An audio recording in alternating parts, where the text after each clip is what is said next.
What's up, YouTube? I on UTV back in the building. Today we're going to take a look at Stefon Diggs. We have some breaking news from CBS Boston.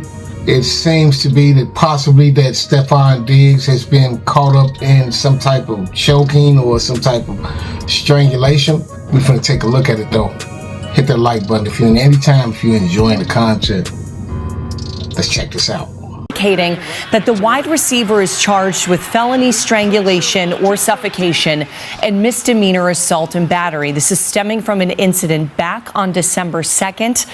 Diggs is scheduled to be arraigned on the charges in Dedham on January 23rd. That is just 2 days before the AFC Championship game.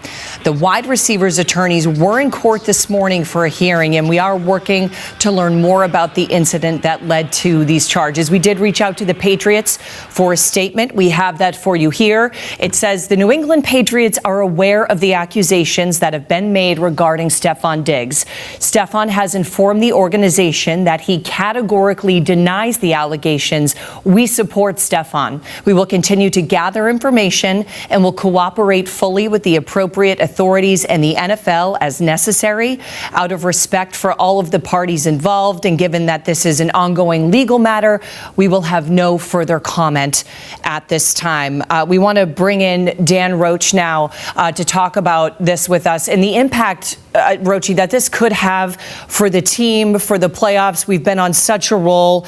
How does Coach Vrabel make sure that this doesn't become a distraction for them? Well, Brianna, I think it's very early in the fact-finding part of this as far as just what happened, how it happened, when it happened, who was involved, and everything else, which we haven't seen or heard yet. So I think that's the first part of it. And then the second part to me is that he categorically denies it when it comes to what happened. So we're going to have to find out the story. Beyond that, I can tell you that as a veteran, a wide receiver, a number one wide receiver coming in, there were questions about Steph Diggs and, how would he behave? How would he handle it? A lot of the number one wide receivers could be divas, if you call it, at times. And he has been nothing but a role model, a perfect citizen in that clubhouse or locker room for this New England Patriots team. So much so that he's emerged as a leader. The players look up to him. I think the coaching staff certainly respects him. And everything that he's done in a Patriots uniform has been good for the team. In fact, just the other day, post-game, after their win over the Jets down in New Jersey, he was speaking in the locker room talking about being 30 yards away from being a 1,000-yard wide receiver, I think for the 7th time in his career. And he had knee surgery last year and came back, and I think it meant a lot to him. He was almost, to me, kind of emotional, almost in tears, saying he just wants to win, that these milestones don't mean as much to him anymore in his career. At this point of his career, he just wants to win, loves this team, and wants to be a part of them trying to win a Super Bowl. So, like I said, it's again, nothing surprises me, in sports anymore. But I think for everything that we've seen and been with the guy from day one here in that Patriots locker room, he's been nothing but a role model citizen. So we shall see how it unfolds. But from my perspective, he's been everything you want as a teammate, as a leader, as a New England Patriot so far. Yeah, Roachy, certainly a lot of positive things ahead of him. He's a dad, has a new baby with Cardi B. But again, here, the breaking news, he is going to be arraigned 2 days before the AFC Championship. So we will see what happens. We will stay on top of it. Roachy, thank you for your insight, as always, here. And of course, the charges themselves may seem self-explanatory to lay people, but there's always a lot to it. We want to enter in WBZ legal analyst Jennifer Roman here to help us make sense of all of this. Jennifer, first things first, we have a felony charge and a misdemeanor charge. Can you explain each one or both? Sure. So the felony charge would carry with it a much more serious sentence than the misdemeanor charge, and it would include the potential for imprisonment in the state prison versus just the regular jail.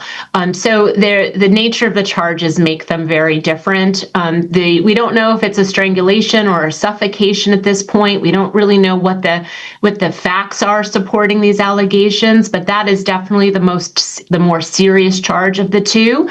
The assault and battery would carry a sentence up to 2.5 years in the House of Correction as a misdemeanor if convicted.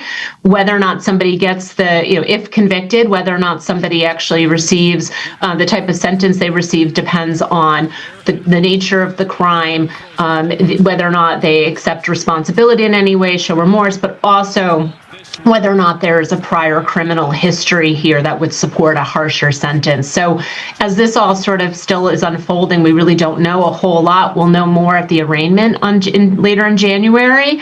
That should provide some more details about what the allegations are and would shed some light on what potential sentence could look like if he's actually convicted. Okay, so you mentioned that arraignment. That's January 23rd. There was this motion hearing today. Can you explain briefly, lay terms, what a motion hearing is?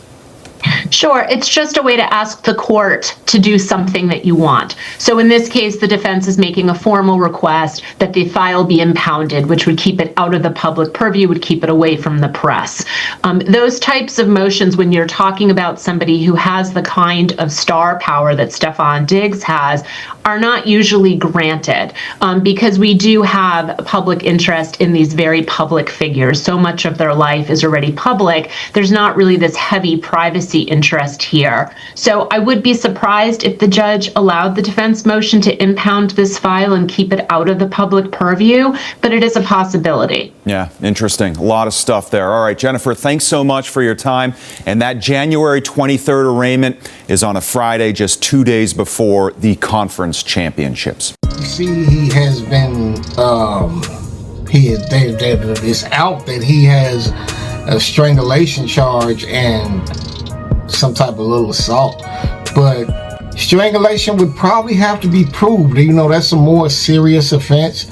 Drop in the comments on how y'all think he'll come out on that, but I can tell you one thing, we'll be on it when the time come on the 23rd. Like, share, and subscribe to IOU TV. We'll be back with more on the Stefon Diggs. Peace.